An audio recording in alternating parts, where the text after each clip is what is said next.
नमस्कार दोस्तों, मैं हूं सीए निखिल गुप्ता और आज जीएसटी में एक बहुत ही इंपॉर्टेंट टॉपिक मैं आपके साथ डिस्कस करूंगा, जिसमें कि कमिश्नर, जीएसटी कमिश्नर या any officer authorised by GST commissioner, he can restrict the use of your ITC ledger. Means आपके क्रेडिट लेजर के यूज को वो रोक सकते हैं, ब्लॉक कर सकते हैं। टेक्निकली इसे बोला जाता है he can disallow the debit in your ITC laser.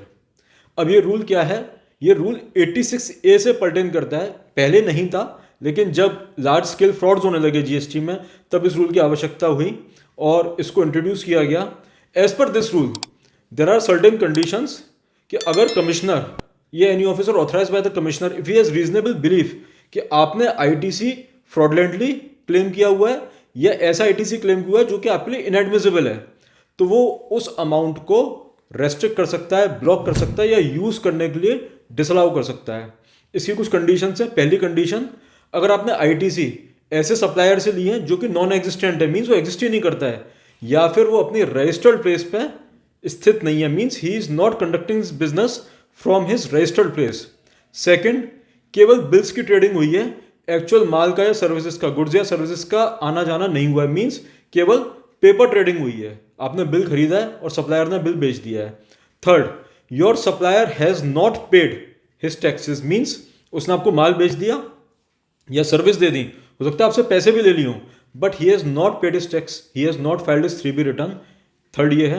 चौथा, कि आप नॉन एग्जिस्टेंट हैं या फिर आप अपने रजिस्टर्ड प्लेस ऑफ बिजनेस पे बिजनेस कंडक्ट नहीं कर रहे हैं। मीन्स मान के चलिए कोई जीएसटी ऑफिसर आपके यहाँ पे आया, मान के चलते हैं कि आपको रजिस्ट्रेशन ग्रांट होने के बाद वो फिजिकल वेरिफिकेशन के लिए आए या सर्च में आए या इंस्पेक्शन पे आए और आप अपने बिजनेस प्लेस पे हैं ही नहीं, इन दैट केस ऑल्सो।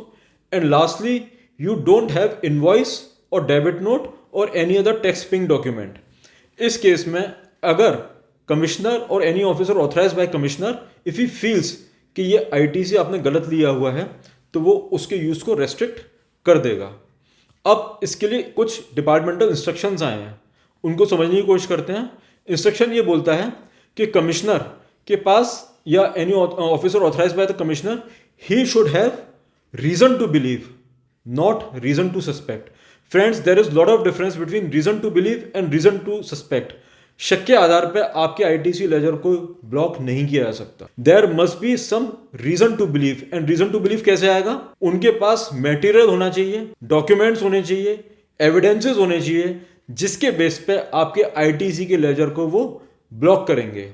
और उन्हें महसूस होना चाहिए कि इस फ्रॉडलेंट आईटीसी का आप या तो अपने टैक्स पेमेंट में यूज करेंगे या फिर आप इसे पास ऑन भी कर सकते हैं।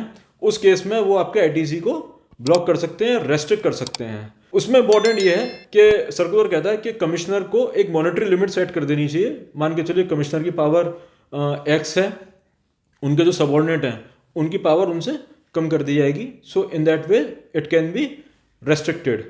थर्ड, उन्हें जितना आपकी उनको लगता है कि ये अमाउंट फ्रॉडलेंटली आपने अवेल किया है, उतना ही डेबिट करेंगे, वो उतना ही रेस्ट्रिक्ट करेंगे। ऐसा नहीं है कि आपका पूरा क्रेडिट लेजर ब्लॉक कर देंगे। मींस अगर उन्हें लगता है कि 10 लाख रुपए आपने फ्रॉडलेंटली अवेल किए हैं, तो वो केवल 10 लाख ही आपका अमाउंट को रोकेंगे।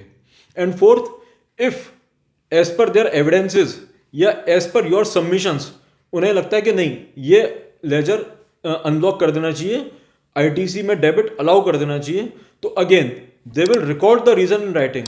पहले ब्लॉक करने के लिए भी वो रिकॉर्ड करेंगे रीजंस, अपनी फाइल में लिखेंगे, और अनब्लॉक करने के लिए भी वो अपने रीजंस को रिकॉर्ड करेंगे, उसके बाद ही वो उसे अनब्लॉक करेंगे।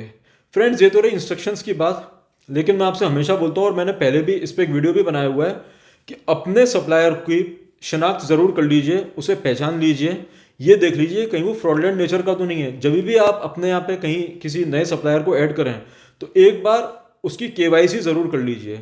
इस पे आया हुआ वीडियो मैंने बना रखा है, उसको आप ज़रूर देखिएगा कि कैसे हम ये पता कर सकते हैं कि हमारा सप्लायर फ्रॉडलेंट है या नहीं है, और वो टैक्स फाइलिंग में रेगुलर है या नहीं है। ये आप डिटेल में पता कर सकते हैं। You can visit that video. और अगर आपको इस पर्टिकुलर टॉपिक पे या जीएसटी में किसी भी टॉपिक पे if you have any query, if you have any question, then feel free to ask in the comment box. Thank you.